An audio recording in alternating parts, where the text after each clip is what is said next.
Hello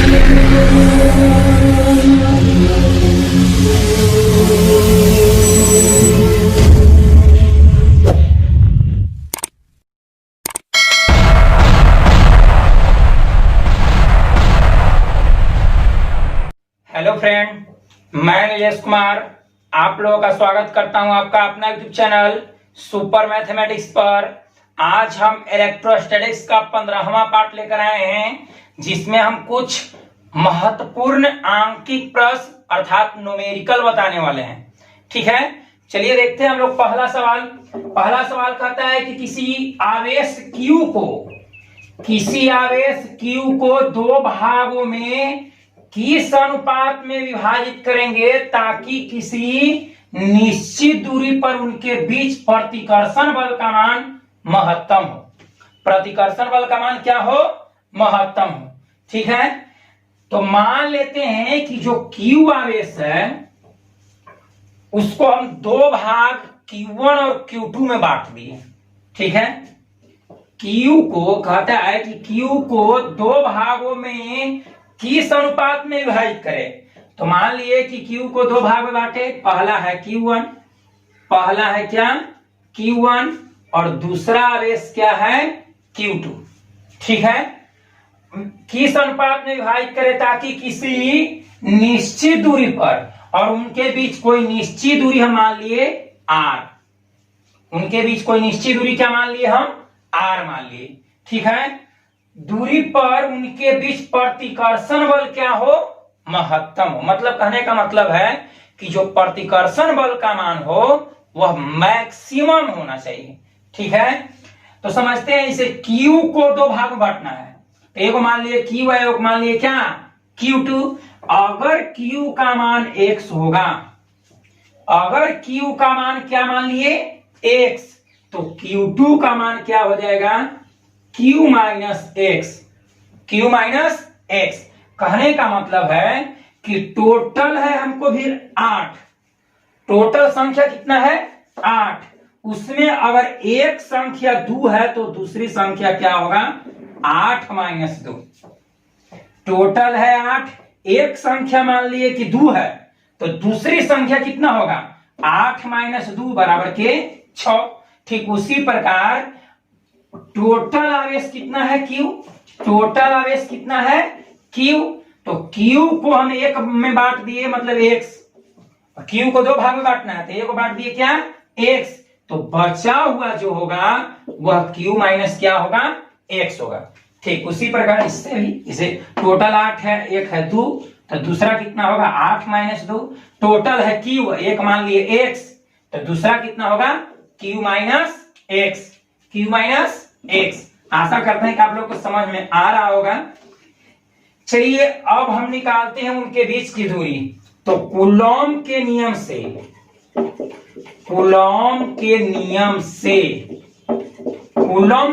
से हम जानते हैं इलेक्ट्रिक फोर्स विद्युतीय बल बराबर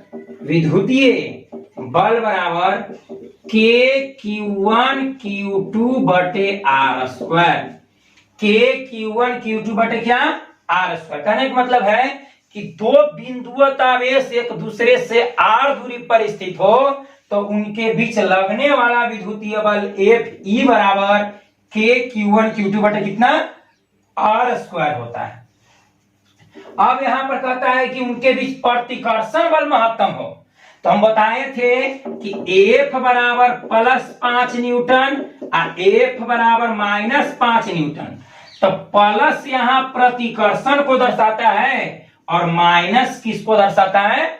आकर्षण को दर्शाता है। कहने का मतलब है कि अगर फोर्स नेगेटिव में आता है, माइनस में आए, -5 न्यूटन, यह मतलब आकर्षण बल को प्रदर्शित कर रहा है, जबकि +5 न्यूटन यह प्रतिकर्षण बल को प्रदर्शित कर रहा है। ठीक है, तो प्रतिकर्षण बल है तो इसके आगे कुछ नहीं तो प्लस होगा।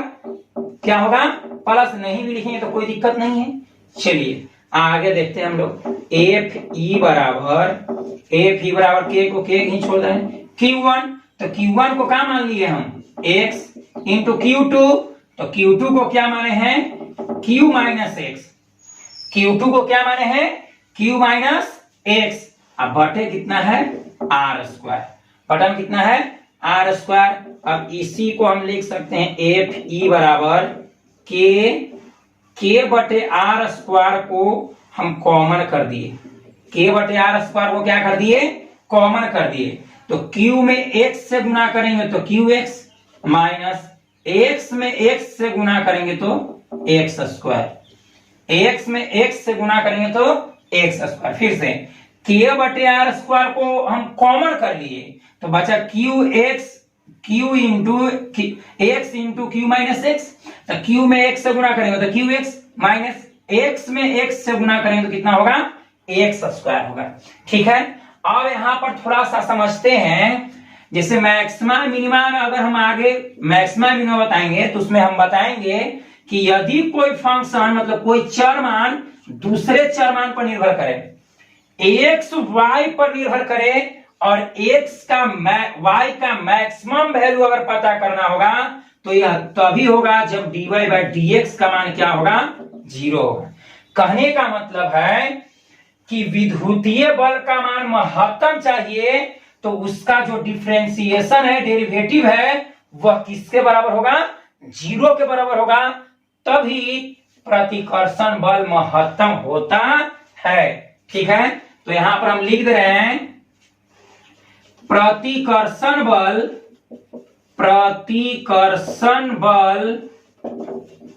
को महत्तम होने के लिए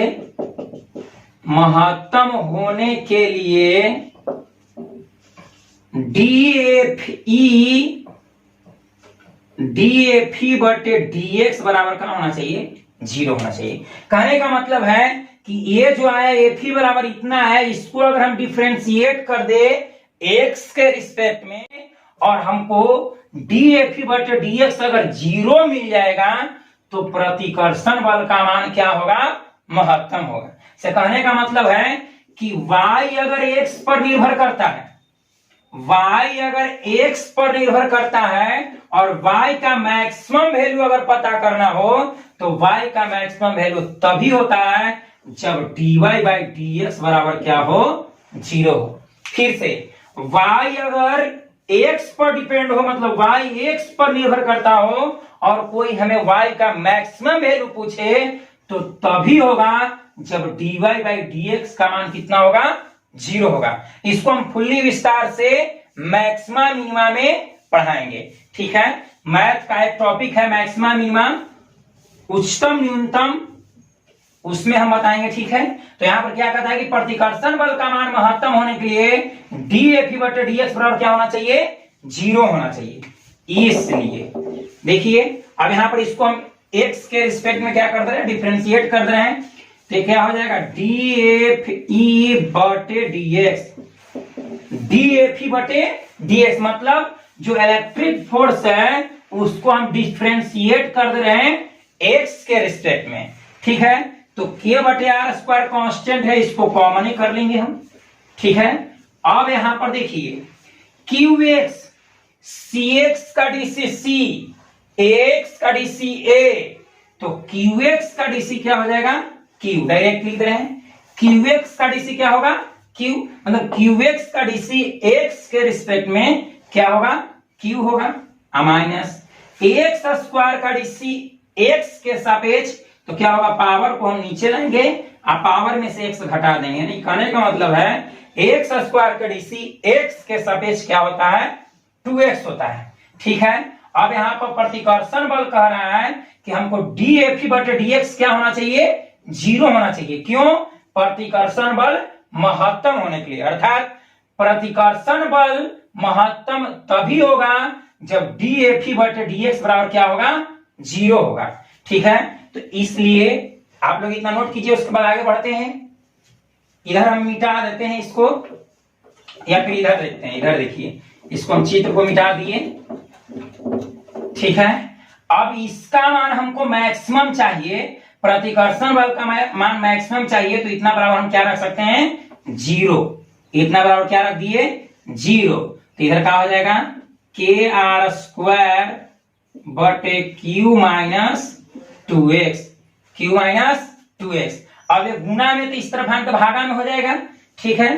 तो यहाँ पर हम हल कर दे रहे हैं, यहाँ पर देखिएगा आप लोग, गुना में के बटे आर स्क्वायर, गुना में तो इस तरफ आन के हम भागा में करते हैं, अर्थात कहने का मतलब है कि 0 बटे के आर स्क्वायर, गुना में पूरा को मान लिए एक टर्म मान लिए, तो ये गुना में तो इस तरफ आन के भागा में हो गया, तो 0 बटे के आर स्क्वायर बराबर इधर का बच गया Q minus 2x, Q minus 2x। अब 0 में हम कुछ से भाग देंगे तो क्या हो जाएगा 0, 0 में हम कुछों से भाग देंगे तो क्या होगा 0, तो 0 इतने 0 बटे के आर स्क्वायर बराबर क्या हो जाएगा 0, इधर हो जाएगा क्यू माइनस 2x, इसलिए माइनस तो इस तरफ आने का प्लस, तो 2x बराबर हो जाएगा क्यू, 2x बराबर क्या हो जाएगा क्यू, इसलिए गुना में तो उस तरफ आने का हो जाएगा भागा में, अर्थात यहां पर लिख सकते हैं हम, इसलिए x बराबर लिख सकते हैं q बटे 2, x बराबर क्या लिख सकते हैं q बटे 2। मतलब कहने का मतलब है कि q को हम दो भागों में बांटे थे, एक था q1, दूसरा था q2। q1 को माने थे x और x का मान आ गया q बटे 2, तो अब यहाँ पर q बटे 2 मतलब x हो गया q बटे 2, तो मतलब x2 भी क्या हो जाएगा इस तरह से। इसे मान लिए कि एक माने थे, x माने थे किसको q1 को, तो q1 बराबर x, q1 बराबर x, तो x बराबर हमको आ गया कितना q बटे 2, अब q2 माने थे q माइनस x को, q माइनस x को, तो q2 बराबर q माइनस x, तो x का मान कितना है q बाई 2। अब q में से q बाई 2 को अगर माइनस करते हैं तो हमको मिल जाएगा q बटे 2, क्या मिल जाएगा हमको q बटे 2, अर्थात कहने का मतलब है कि Q चार्ज को दो बराबर भागों में अगर बांटेंगे तभी उनके बीच प्रतिकर्षण बल का मान क्या होगा महत्तम होगा, ठीक है। इसको हम लोग फिर से समझते हैं, इस तरह से इसको फिर से हम लोग समझते हैं। जैसे मान लिया जाए कि Q और S को दो चार्ज, एक Q1 और एक क्या Q2 में बांट दिए और उनके बीच दूरी कितना मान लिए R मान लिए, ठीक है। तो यहां पर कूलॉम के नियम से क्या जानते हैं, F E बराबर इलेक्ट्रिक फोर्स बराबर के Q1 Q2 बटे R स्क्वायर, के Q1 Q2 बटे कितना R स्क्वायर, ठीक है। अब यहां पर F E बराबर के, तो के छोड़ दिए, Q1, तो Q1 का मान कितना माने थे, जिसे इस तरह से हम मान लिए थे, एक हो गया Q1 और एक हो गया क्या Q2। कहने का मतलब है कि Q चार्ज को दो भागों में बांट दिए, एक हो गया Q1 एक हो गया क्या Q2। अगर Q1 को x मानते हैं तो Q2 क्या हो जाएगा Q माइनस x, और उनके बीच दूरी क्या मान लिए हम R। तो Q1 का मान कितना माने बोलिए x, ठीक है। Q2 का मान कितना माने हैं Q माइनस x, ठीक है। अब बटे में कितना है R स्क्वायर लिख दिए। अब F E बराबर क्या हो जाएगा k बटे R स्क्वायर को हम कॉमन ले लिए, k बटे R स्क्वायर को कॉमन ले लिए, तो इधर Q into Q minus x। अब x में q से गुना करेंगे तो क्या हो जाएगा qx माइनस x में x से गुना करेंगे तो क्या हो जाएगा x स्क्वायर, x में x से गुना करेंगे तो क्या होगा x स्क्वायर हो जाएगा, ठीक है। इसको मिटा देते हैं, हालांकि ऐसे न्यूमेरिकल बनाएगा तो चित्र बना लेना है, ठीक है। चलिए अब इसको हम दोनों तरफ x के सापेक्ष अवकलन करने पर, दोनों तरफ x के सापेक्ष अवकलन करने पर, फिर ध्यान बोल रहे हैं दोनों तरफ x के सापेक्ष अवकलन करने पर, तो जब x के सापेक्ष अवकलन करेंगे तो dfe बटे क्या होगा dx, dfe बटे dx। अब यह हो गया k बटे क्या r स्क्वायर, तो k बटे r स्क्वायर कांस्टेंट था, इसको कॉमन कर दिए, ठीक है।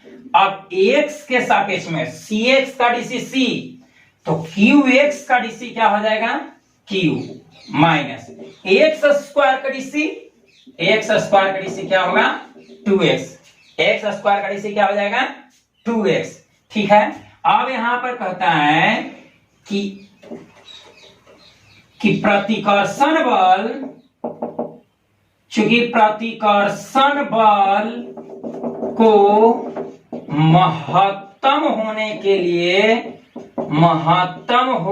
लिए डीएफ ई बटे डीएक्स बराबर क्या होना चाहिए? 0 होना चाहिए। डीएफ ई बटे डीएक्स क्या होना चाहिए? 0 होना चाहिए। ठीक है, इसलिए डीएफ ई बटे डीएक्स बराबर क्या ले लेते हैं हम? 0। तो 0 बराबर हो गया के बटे R square into Q minus 2x। ठीक है, अब इसको हम क्रॉस मल्टीप्लाई करते हैं या फिर इस तरह से 0 के नीचे कुछ ना तो 1 होगा। अब 0 में आर स्क्वायर से गुना करेंगे, इसे इस तरह से इसको हम हल करते हैं। इसको हम लिख सकते हैं इस तरह से के क्यू माइनस 2x बटे कितना? R square. अब 0 के नीचे कुछ ना तो 1 होगा, तो आर स्क्वायर में 0 से गुना करेंगे तो 0, आर स्क्वायर में 0 से गुना करेंगे तो 0, इतना में 1 से गुना करेंगे तो इतने हो जाएगा, अर्थात के इंटू क्यू माइनस क्या होगा? 2x। अब ये के गुना में तो इस तरफ आने का भागा में, अर्थात 0 बटे के बराबर क्यू माइनस 2x। 0 में के से भाग देंगे तो क्या होगा? 0। तो 0 बराबर हो गया क्यू माइनस 2x, इसलिए 2x बराबर हो जाएगा क्यू। 2x बराबर क्या होगा? क्यू, इसलिए x बराबर क्यू बटे 2। x हो गया क्यू बटे 2, मतलब क्यू बटे 2 मतलब आधा। तो यानी कहने का मतलब है कि Q1 हो गया हमको Q1 आ गया Q बटे 2, तो Q2 भी हो जाएगा क्या? Q बटे 2। मतलब Q बटे 2 मतलब Q के आधा, मतलब एक आवेश हुआ आधा तो दूसरा आवेश भी क्या हो जाएगा? आधा। ठीक है, अब दोनों के बीच अनुपात कहेगा तो दोनों तो सेम है, तो Q1 बटे Q2 के अगर अनुपात निकालते हैं, Q1 बटे Q2 चाहे Q1 अनुपात Q2 बराबर इतना बटे इतना, अर्थात करके क्या हो जाएगा? 1 अनुपात 1। तो कहने का मतलब है कि Q को किस अनुपात में बांटना होगा? 1 अनुपात 1 में। क्यों? क्योंकि ताकि उनके बीच प्रतिकर्षण बल का मान क्या हो? महत्तम हो। और वह कितना कितना में बांटना होगा? तो Q/2 और Q/2। कहने का मतलब इस प्रश्न को कह देगा कि Q को 2 भागों में इस प्रकार बांटे कि किसी निश्चित दूरी पर रखने पर उनके बीच प्रतिकर्षण बल महत्तम हो। तो हम क्या करेंगे? हमको आ जाएगा कितना? Q बराबर आ जाएगा Q/2, मतलब दोनों आवेश Q1 और Q2 दोनों समान होगा, और वह कितना होगा? Q/2, अर्थात दोनों का अनुपात कितना होगा? तो इहो मान लीजिए कि Q/2, ये भी है Q/2, और भाग देंगे तो क्या हो जाएगा? 1/1। आशा करते हैं कि आप लोग को समझ में आया होगा। इसको आप लोग नोट कीजिए, उसके बाद आगे बढ़ते हैं। चलिए अब हम लोग देखते हैं दूसरा सवाल।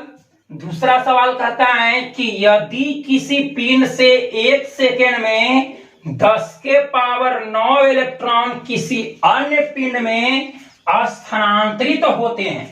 स्थानांतरित कहने का मतलब है कि एक पिंड से निकलकर दूसरे पिंड में चल जाते हैं, अर्थात पहला पिंड इतना इलेक्ट्रॉन का त्याग किया और दूसरा पिंड इतना इलेक्ट्रॉन को क्या किया? ग्रहण किया। ठीक है, अब फिर से पढ़ते इसको। कहता है कि यदि किसी पिंड से 1 सेकेंड में 10⁻⁹ इलेक्ट्रॉन किसी अन्य पिंड में स्थानांतरित होते हैं तो एक कूलम आवेश स्थानांतरित करने में कितना समय लगेगा? ठीक है, अर्थात कहने का मतलब है कि सबसे पहले हम तो समय तो दिया हुआ है, समय कितना दिया हुआ है?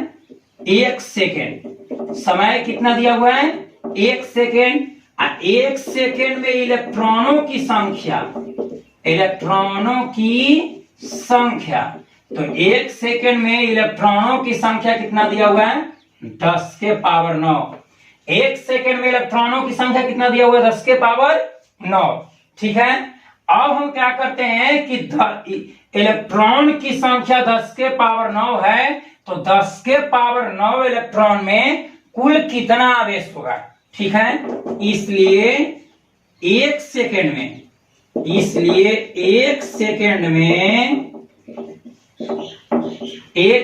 में कुल आवेश कुल आवेश कितना स्थानांतरित होगा? इतना इलेक्ट्रॉन 10 के पावर 9 इलेक्ट्रॉन स्थानांतरित होगा। और हम जानते हैं कि एक इलेक्ट्रॉन पर आवेश होता है 1.6 गुना 10 के पावर -19 कूलम। फिर से एक इलेक्ट्रॉन स्थानांतरित होता है, तो एक इलेक्ट्रॉन मतलब आवेश कितना है? 1.6 गुना 10 के पावर -19 कूलम। 2 रहता तो 2 गुने इतना, 3 इलेक्ट्रॉन स्थानांतरित होता 3 गुने इतना है। यहाँ पर 10 के पावर 9 इलेक्ट्रॉन स्थानांतरित होता है, तो कुल आवेश कितना होगा? 10 के पावर 9 गुने 1.6 गुने 10 के पावर -19 कूलम। ठीक है, इसी को हम हल करते हैं। तो देखिए दोनों का आधार सेम है, आधार सेम है तो पावर जुड़ता है। तो यहाँ प्लस में यहाँ माइनस में, तो प्लस माइनस माइनस अर्थात घट जाएगा। तो कितना मान आएगा? 1.6 गुणे 10 के पावर कितना हो जाएगा? -10 कूलम। 1.6 गुणे 10 के पावर -10 कूलम। फिर से हम लोग समझते हैं, समय कितना दिया हुआ है? 1 सेकेंड। 1 सेकेंड में कुल कितना इलेक्ट्रॉन स्थानांतरित होता है? तो 10 के पावर 9 इलेक्ट्रॉन स्थानांतरित होता है। ठीक है, तो 1 इलेक्ट्रॉन पर आवेश होता है 1.6 गुणे 10 के पावर -19 कूलम। 1.6 गुणे 10 के पावर -19 कूलम, माइनस में नेगेटिव में मतलब इलेक्ट्रॉन ऋण आवेशित होता है। तो 1 इलेक्ट्रॉन पर आवेश होता है 1.6 गुणे 10 के पावर -19 कूलम। तो 1 इलेक्ट्रॉन के आवेश में टोटल इलेक्ट्रॉन से हम गुना कर दिए तो कुल आवेश निकल गया। तो कुल आवेश कितना आ गया? 1.6 गुणे 10 के पावर -10 कूलम। ठीक है, तो इतना आवेश स्थानांतरित होने में कितने सेकंड लगता है? 1 सेकेंड। तो कहता है कि 1 कूलम स्थानांतरित होने में कितना समय लगेगा? तो यहाँ पर हम चूंकि से बनाते हैं, चूंकि 1.6 गुणे 10 के पावर -10 कूलम आवेश स्थानांतरित होने में 1 सेकेंड समय लगता है। 1 सेकेंड समय लगता है। 1 सेकेंड समय लगता है। फिर से देखते हैं, कहता है कि 1.6 गुणे 10 के पावर माइनस, प्रश्न दिया हुआ है कि इतना इलेक्ट्रॉन स्थानांतरित होने में 1 सेकेंड लगता है। तो इतना इलेक्ट्रॉन का आवेश निकाल दिए, तो 1 इलेक्ट्रॉन का आवेश 1.6 गुणे 10 के पावर -19 कूलम। तो इतना से हम 10 के पावर 9 में गुना कर दिए, तो कुल आवेश निकल गया 1.6 गुणे 10 के पावर -10 कूलम। अर्थात इतना कूलम आवेश स्थानांतरित होने में कितना समय लगता है? 1 सेकेंड। तो इसलिए 1 कूलम स्थानांतरित होने में क्या होगा? 1 कूलम आवेश, इस तरह से 1 कूलम आवेश स्थानांतरित होने में लगा समय बराबर 1/, इतना हो जाएगा। 1/, इतना हो। कहने का मतलब है कि 8 रुपया में 2 कलम मिलता है, तो 1 रुपया में के कलम, तो 2/, कितना? 8। ठीक उसी प्रकार इतना आवेश को स्थानांतरित करने में 1 सेकंड लगता है, इसलिए 1 कूलम आवेश स्थानांतरित होने में तो क्या होगा? 1/, इतना हो जाएगा। तो 1/, कितना? 1.6 गुणे 10 के पावर -10 इतना सेकेंड लगेगा। अब देखिए यहाँ पर दशमलव हटाएंगे तो ऊपर 10 जाएगा। दशमलव हटाएंगे, यहाँ पर हम हल कर दे, इधर हम हल कर दे रहे हैं। अगर हम दशमलव हटाते हैं तो दशमलव हटाएंगे तो ऊपर 10 जाएगा, अर्थात कितना हो जाएगा? 10/16। और ये नीचे माइनस में है तो ऊपर जाकर प्लस में होगा, यानी कि हो जाएगा 10 के पावर 10 इतना सेकेंड।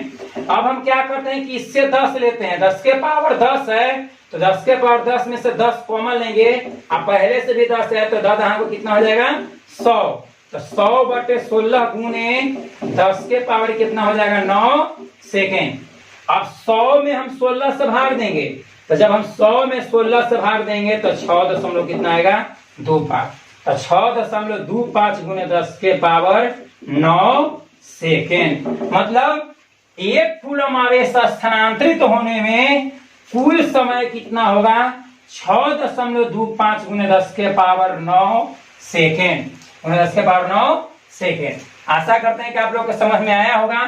प्रश्न कहता था कि 1 सेकेंड में इतना, तो इतना में हम कुल आवेश निकाल लिए, तो आवेश निकालने के लिए इतना में हम गुना कर दिए 1.6 × 10⁻⁹ कूलम से, तो कुल आवेश आ गया इतना। तो अर्थात इतना आवेश को स्थानांतरित होने में 1 सेकेंड, इसलिए 1 कूलम आवेश को स्थानांतरित होने में 1 बटे इतना हो जाएगा। तो इसी को हम हल किए तो आ गया 6.25 × 10⁹ सेकेंड। ठीक है, आप लोग इसको नोट कीजिए, उसके बाद आगे बढ़ते हैं। अब हम लोग देखते हैं तीसरा सवाल। तीसरा सवाल कहता है कि 180 ग्राम जल में धन तथा ऋण आवेश कितने होते हैं। मतलब मान लिया जाए कि एक कप है, उसमें 180 ग्राम जल रखा हुआ है, तो 180 ग्राम जल में कितना धन और ऋण आवेश होते हैं। मतलब उस जल में धन आवेश और ऋण आवेशों के परिमाण को क्या करना है, ज्ञात करना है। ठीक है, तो जैसा कि आप लोग जानते होंगे कि जल का अनुसूत्र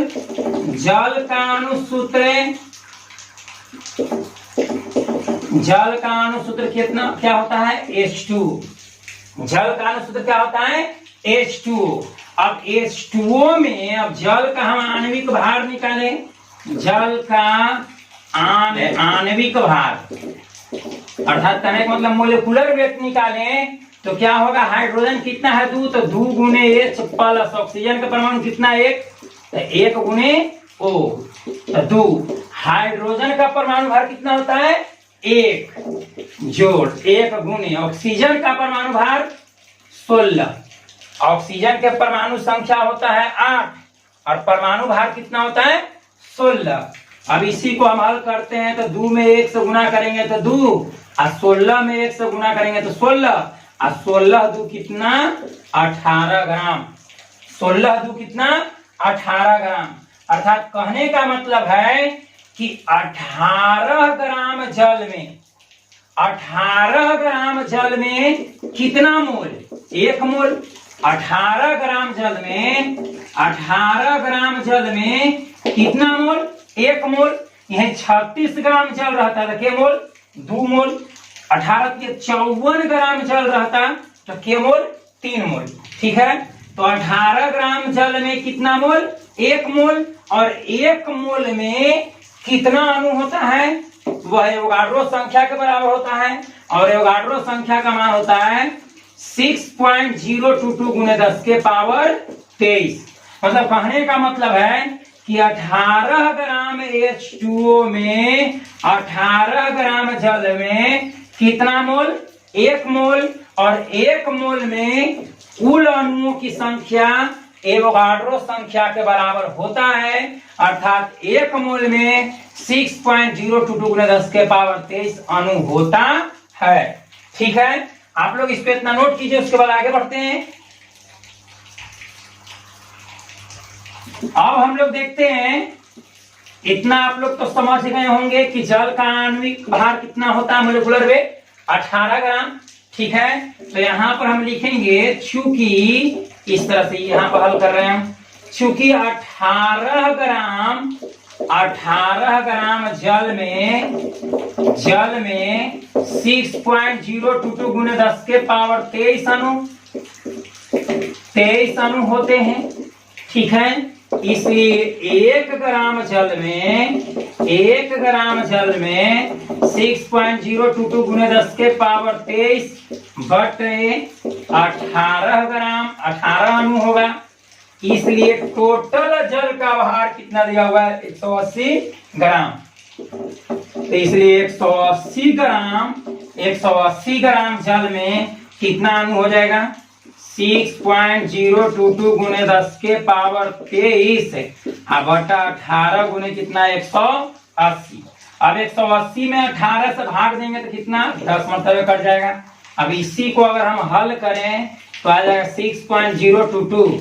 अब यहाँ पर 10 के पावर कुछ ना तो 1 होगा, और आधार से तो पावर क्या होता है, जुड़ता है। तो यहाँ 10 के पावर 23, यहाँ 10 के पावर 1, तो 23 और 1 24, अर्थात 6.022 × 10 के पावर कितना 24 अणु होगा।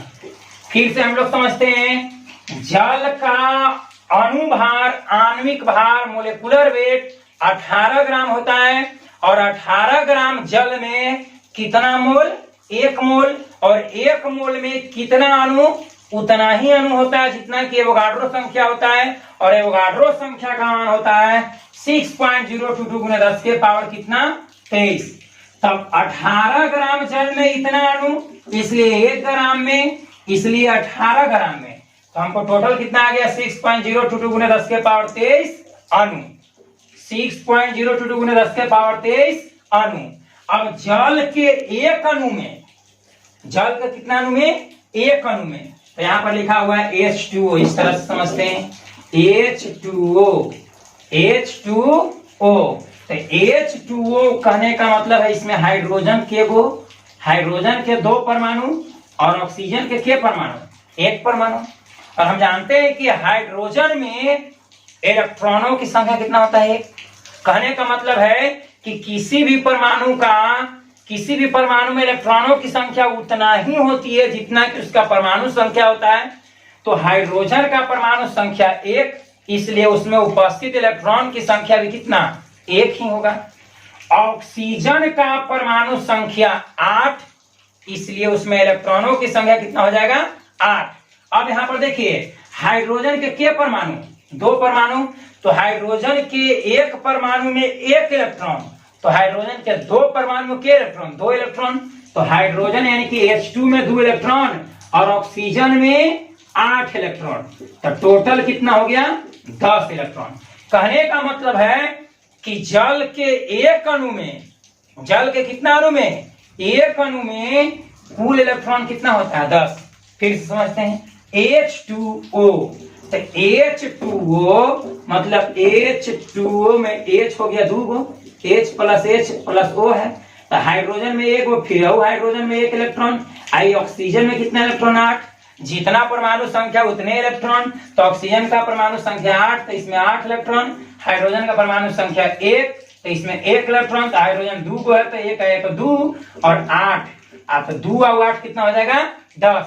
मतलब जल के एक अणु में 10 इलेक्ट्रॉन और 10 ही प्रोटॉन, मतलब जितना इलेक्ट्रॉनों की संख्या होता है उतना ही प्रोटॉनों की संख्या, तो 10 वो इलेक्ट्रॉन है तो 10 को क्या होगा प्रोटॉन होगा। अर्थात कहने का मतलब है कि इसमें धन और ऋण आवेश का परिमाण समान होगा, जितना धन आवेश होगा उतने क्या होगा ऋण आवेश होगा।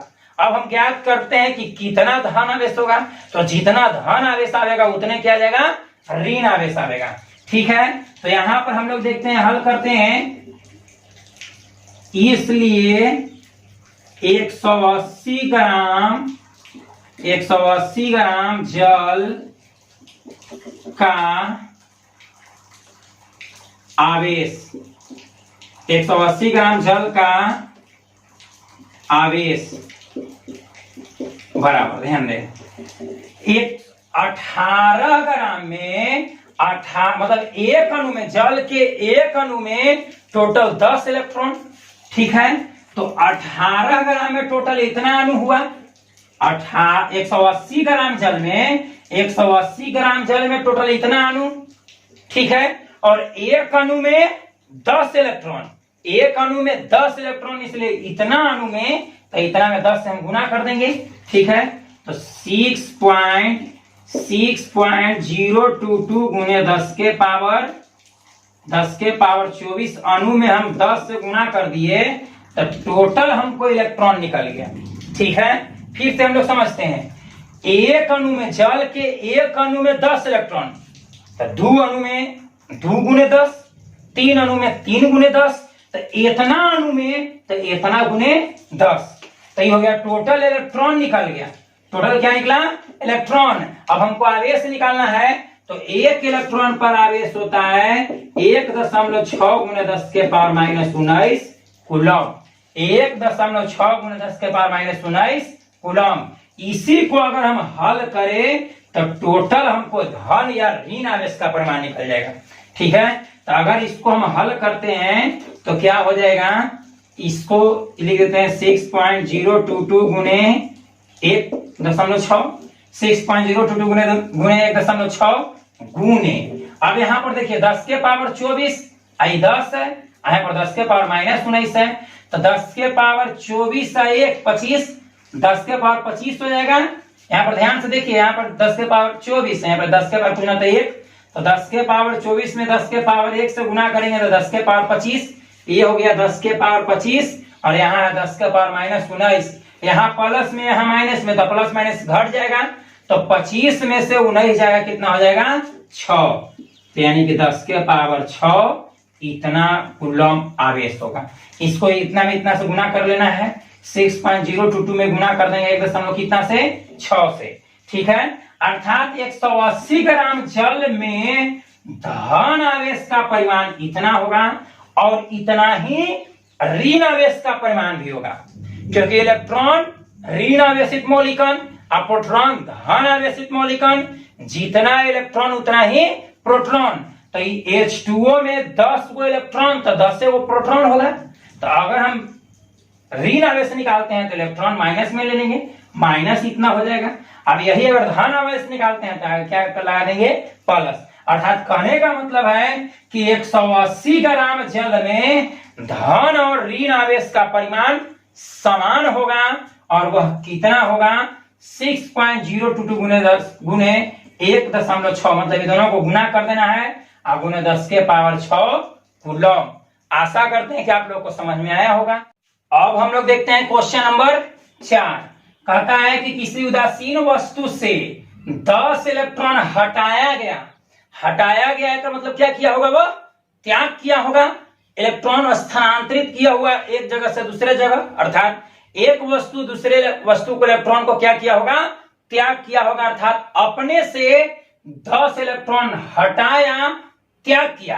तो हम जानते हैं कि जब कोई वस्तु त्याग करता है तो वह क्या होता है धन आवेशित, और ग्रहण करता है तो वह क्या होता है ऋण आवेशित। तो यहां पर इसका कहता है कि आवेश, वो आवेश का परिमाप तथा प्रकृति ज्ञात करें, तो प्रकृति तो क्या हो जाएगा धन आवेश होगा। क्यों? क्योंकि ये 10 इलेक्ट्रॉन हटा रहा है, त्याग कर रहा है, ठीक है। कहता है कि किसी उदासीन वस्तु से 10 इलेक्ट्रॉन हटाया जाता है तो उस वस्तु पर आवेश का परिमाण तथा प्रकृति ज्ञात करे। तो आवेश का प्रकृति क्या हो जाएगा, पॉजिटिव हो जाएगा। क्यों? क्योंकि इतना इलेक्ट्रॉन हटाया जाता है, त्याग किया जाता है, ठीक है। चलिए हम लोग इसको हल करते हैं, ठीक है। हल कर रहे हैं, सॉल्यूशन, ठीक है। ध्यान दीजिएगा, यहां पर n बराबर दिया हुआ, मतलब कितना इलेक्ट्रॉन हटाया गया, 10 इलेक्ट्रॉन के इलेक्ट्रॉन 10 इलेक्ट्रॉन, ठीक है। और आप लोग जानते होंगे एक इलेक्ट्रॉन पर आवेशों का परिमाप कितना होता है 1.6 गुने 10 के पावर माइनस 19 कूलम, ठीक है। और आवेश के क्वांटमीकरण से, आवेश के क्वांटमीकरण से, आवेशों का क्वांटमीकरण कहता है कि किसी भी वस्तु पर कुल आवेश, किसी भी वस्तु पर कुल आवेश इलेक्ट्रॉन या प्रोटॉन के आवेश के पूर्णांक गुणज होते हैं, और इसी कथन को आवेशों का क्वांटमीकरण कहते हैं, जिसे इंग्लिश में क्वांटाइजेशन ऑफ चार्ज कहा जाता है। तो आवेशों के क्वांटमीकरण से, आवेशों के क्वांटमीकरण से Q बराबर क्या होता है Ne। आवेशों के क्वांटमीकरण से Q बराबर क्या होता है Ne। अब यह वस्तु इलेक्ट्रॉन को त्याग किया है तो क्या लेंगे प्लस Ne। यही अगर इलेक्ट्रॉन का ग्रहण करता तो क्या लेते Q बराबर माइनस Ne। मतलब त्याग करेगा तो प्लस में, ग्रहण करेगा तो माइनस में। तो किसी वस्तु का कुल आवेश मान लिए Q, तो Q बराबर हो जाएगा प्लस Ne। प्लस यह दर्शाता है कि वह इलेक्ट्रॉन को क्या कर रहा है, त्याग कर रहा है। तो Q बराबर प्लस N, तो N तो दिया हुआ कितना, N दिया हुआ 10 इलेक्ट्रॉन, तो 10 गुने E, तो E मतलब 1 इलेक्ट्रॉन, तो 1 इलेक्ट्रॉन का आवेश होता है 1.6 गुने 10 के पावर माइनस 19 कूलम। 1.6 गुने 10 के पावर माइनस 19 कूलम। अगर इसी को हम अगर हल करते हैं तो Q बराबर आ जाएगा 1.6 गुने, अब यहाँ पर 10 के पावर कुछ नहीं तो 1 होगा, आधार से तो पावर जुटेगा, आधार से तो पावर क्या होगा जुटेगा। यहाँ प्लस में, यहाँ माइनस में, यहाँ प्लस में, यहाँ क्या है माइनस में, तो प्लस माइनस माइनस अर्थात एक घट जाएगा, तो हो जाएगा 10 के पावर माइनस कितना 18 कूलम। मतलब अगर कोई पदार्थ है या कोई उदासीन वस्तु 10 इलेक्ट्रॉन का त्याग करता है तो उस पर उत्पन्न आवेश धन आवेश होगा और उसका परिमाप कितना होगा 1.6 गुणे 10 के पावर माइनस 18 कूलम। फिर से इसको समझते हैं, कितना इलेक्ट्रॉन त्याग किया 10 इलेक्ट्रॉन। एक इलेक्ट्रॉन का आवेश कितना होता है 1.6 गुणे 10 के पावर माइनस 19 कूलम। आवेशों के क्वांटमीकरण से कुल आवेश Q बराबर प्लस माइनस एन ई। ठीक है, अब प्लस कब होगा जब त्याग करेगा, माइनस कब होगा जब ग्रहण करेगा। तो यहाँ पर हटाया गया मतलब त्याग किया, तो जब त्याग किया तो यहाँ क्या कर दिए प्लस एन ई। तो एन हो गया इलेक्ट्रॉनों की संख्या, तो इलेक्ट्रॉनों की संख्या कितना है 10 और ई हो गया एक इलेक्ट्रॉन पर आवेश। तो आवेश कितना होता है 1.6 गुणे 10 के पावर माइनस 19 कूलम। अब यहाँ पर 10 के पावर 1 मतलब 10 हो गया ही, और यहाँ पर माइनस 10 के पावर माइनस 19। आधार से तो पावर जुटेगा तो प्लस माइनस घट गया, यहाँ प्लस में यहाँ माइनस में तो घट गया, तो 19 में से 1 घटेगा तो 18। चूंकि 19 बड़ा है तो इसके आगे माइनस है तो क्या लगा दिए माइनस।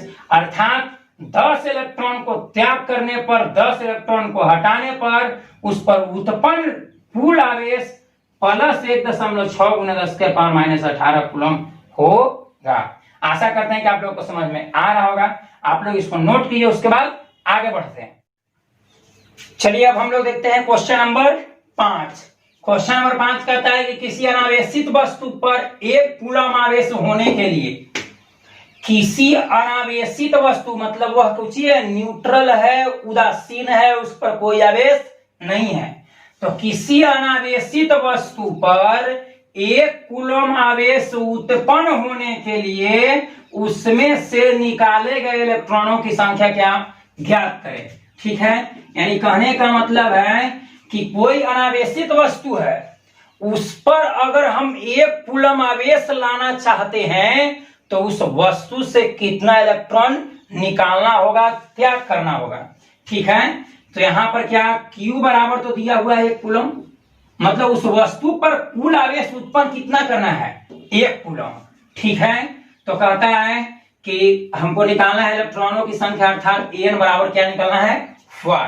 ठीक है, हम जानते हैं आवेशों के क्वांटमीकरण से, आवेशों के क्वांटमीकरण, आवेशों के क्वांटमीकरण के सिद्धांत से, आवेशों के क्वांटमीकरण के सिद्धांत से।